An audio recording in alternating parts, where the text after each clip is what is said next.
Now at 5:30, we're learning more this morning about the man accused of shooting and killing a Kentucky state trooper. Details coming up on WKYT this morning. Also, funeral arrangements have now been set for two northern Kentucky children who died in a mobile home fire over the weekend. A Lexington man's behind bars after police say he burglarized a Lexington fitness center. Tracking, alerting, protecting. This is WKYT This Morning. Good morning to you. Tuesday morning, September 15th. We're glad you're on WKYT. I'm Bill Bryant. And I'm Rebecca Smith. Hope you're enjoying this a little bit of cooler weather, but it seems like we're going to be getting a little bit warmer for all those warm lovers. Heat up a little bit, but you know, we see the beautiful sunshine. Great time of the year, really. Let's check in with meteorologist Micah Harris. He's in our First Alert Weather Center. Yeah, and we're looking outside, and you can see a lot of these trying to update at the moment. And when they update, we're sitting there in the 50s. Beautiful conditions this morning. A little fog down toward the far south and southeastern zones, but other than that, there is absolutely nothing going on. It is on the chilly side. You got to keep that in mind as you're walking out the door. Light coat, maybe a long sleeve shirt. But it's just one of those, look, it's that time of year. You wear what you wear in the morning is not the same thing as you're going to be having on toward the afternoon, because the afternoon will be right around 80 degrees. 30-degree swings really throw a wrench in a lot of our plans on what to wear today. But this morning it's cool. This afternoon actually feels quite nice, but it gets even warmer as we move along through your work week. I'll get into that forecast in just a few minutes. Okay, we'll see you then, and we thank you. And we are learning more this morning about the man who's accused of shooting and killing a Kentucky state trooper. Trooper Joseph Cameron Ponder was involved in a high-speed chase with a 25-year-old man named Joseph Johnson Shanks. When police say Johnson Shanks shot him, the police chief of Johnson Shanks' hometown in Missouri says this was not the suspect's first brush with the law. WKYT's Mark Barber is at our live desk with more. Mark, what do we know about the suspect? Good morning, Rebecca. Well, the 25-year-old is accused of leading Trooper Joseph Ponder on a 10-mile chase and then shooting him to death while there were two young children in his car. This morning, it's a question many are asking: who is Joseph Johnson Shanks and why was he in Kentucky? State police say he was traveling through the state, but he lived about 15 minutes outside of Ferguson, Missouri. Police in the area say he never gave them any reason to think he was a danger to law enforcement. According to the St. Louis Post-Dispatch, a social media website that appears to be Johnson Shanks shows pictures of the memorials for people killed by police and asking, why is it taking so long to arrest those officers? According to state police here, when Trooper Ponder pulled him over late Sunday night on I-24 in Lyon County, he was not trying to arrest him. Instead, he was trying to help him. Investigators say Johnson Shanks was driving with a suspended license, and Ponder was trying to get him into a hotel room for the night when the 25-year-old took off again. The next time he stopped, we're told he shot and killed the trooper. His criminal history in Missouri includes interfering with a police officer and the destruction of property. There's been a few things in there that would indicate some type of violence, but nothing that would lead you to believe that he would gun on a Kentucky state trooper in the middle of the night. Johnson Shanks was shot and killed by troopers yesterday morning because they say he refused to put his gun down. The state trooper, who turned down a track scholarship after high school to serve in the Navy, will be laid to rest Friday morning in Elizabethtown.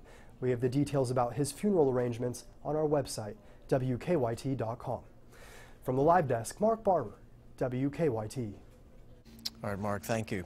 Funeral arrangements have now been set for two young victims of a northern Kentucky fire. Two little girls died in a fire at a mobile home in Owenton on Saturday. 2-year-old Abby Yeager and 4-year-old Cece Tackett were half-sisters, and they will be laid to rest on Thursday. An area funeral home has offered to pay for all of the expenses. Sam Yeager, who was a father to Abby and a stepfather to Cece, was at home at the time but couldn't save the children. Those girls were what he was after, and him not being able to save them has got him beat down. He's blaming himself. That was his world. It's not something I would ever wish on any family. The home did not have working smoke detectors when the fire broke out. The family now says they plan to start a campaign in the little girl's memory, going door to door in their community to hand out smoke detectors and batteries twice a year. And a GoFundMe account has been set up for the little girl's family. If you'd like to donate to that, you can find a link at our website, WKYT.com. This morning, a Lexington man faces charges after police say he burglarized a gym. Police say 30-year-old Russell Sipe went into the 24-hour gym on Maple Leaf Drive. Even though he wasn't a member, he stole stuff. WKYT's Hillary Thornton is live in Lexington with more on this. Good morning. Good morning, Rebecca. Russell Sipe spent about 2 hours inside the gym here, a place that police say he was not supposed to be. And they say he made a big mistake at the front desk computer, allowing officers to track him down. Back in March, police say a man who was not a member of the 24/7 Workout Anytime Fitness Center entered the gym. They say he was seen on surveillance video going through drawers at the front desk, checking doorknobs to every room, going into the business office, and making several phone calls from the phone at the front desk. They say he also spent time on the front desk computer, logging into his personal Facebook account. Police say the man who was not supposed to be in the gym took a credit card, $10, and a set of keys before leaving. However, investigators say he forgot to log out of his Facebook account, which was still up when the owner got there, leading officers to identify that man as Russell Sipe. He is scheduled to be arraigned later today on a third-degree burglary charge. Live in Lexington, Hillary Thornton, WKYT. All right, thanks so much, Hillary. A Central Kentucky county is now one of the first in the state to give tougher punishments for heroin users. Earlier this year, the Kentucky legislature passed a new law designed to crack down on the state's heroin problem. The Franklin County Sheriff's Office is among the first in the state to use it. With this new law, having enough heroin to distribute or sell can carry a 10-year prison sentence. That law also allows clean needle exchange programs at health departments. Fayette County launched one earlier this month. Well, the manhunt for a shooting suspect in Mississippi is now over. Authorities say 45-year-old Shannon Lamb shot and killed himself after being caught by police last night. Lamb was wanted in the shooting deaths of his girlfriend, Amy Prentice, and Delta State University professor Ethan Smith. Lamb avoided capture for 12 hours before police found him in a neighborhood in the southern portion of the state. A South Carolina police officer accused of murdering an unarmed man will not be allowed out of jail on bail. Michael Slager, a former North Charleston police officer, he is accused of shooting Walter Scott multiple times, killing him. The judge said in his decision that Slager's release on bond would, quote, be an unreasonable danger to the community. Slager's lawyer had argued that Slager should be put on house arrest. Slager's legal team could still ask the judge to reconsider his decision. Well, a Richmond man faces charges after police say he ran into his wife with a truck. Richmond police charged 28-year-old Justin Pruitt with assault and alcohol intoxication. They say he and his wife got into some type of argument. Police say Pruitt tried to leave in a truck, but his wife stood in front of it to keep him from leaving. But they say Pruitt drove forward, hitting his wife's leg. Police say she suffered a broken ankle and some bruises. Our time this morning is 5:39, and later today, Kentucky's gubernatorial candidates will take the stage in their first televised debate. WKYT, the Herald Leader, and our Louisville partners behind the Bluegrass Poll are sponsoring this evening's debate at Bellarmine University. For an hour, Republican Matt Bevin, Democrat Jack Conway, and Independent Drew Curtis will be answering questions on key issues. You can also submit questions on Twitter using the hashtag #BluegrassDebate. WKYT's live coverage will air from 7 until 8 this evening on the CW Lexington. Will also be live streamed on WKYT.com. Looking forward to that today. Happening today, a committee will meet once more to talk about a controversial dress code at Woodford County High School. The dress code garnered national attention after a mother posted a picture of her daughter on social media wearing an outfit that got her sent home. It showed her collarbone. At a previous meeting, several other dress code options have been discussed, including getting rid of it altogether. The public meeting will be held tonight at 6 in the high school's library. Also today, a Lexington City Councilman plans to meet with the community to talk about the future of the former Kroger on Romney Road. The store closed its doors for good over the weekend, and now neighbors want to know what's next.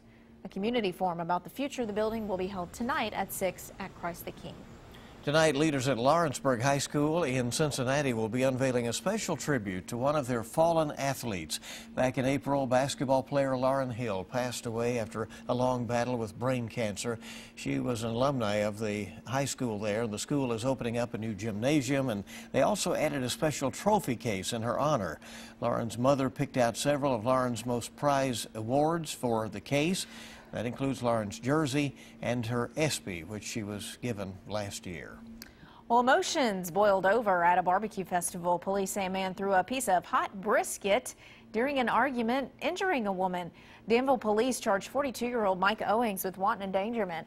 Police say at one point Owings, who works for one pitmaster, threw a hot brisket in the direction of the other barbecue company, hitting a woman. Police say an argument prompted the assault.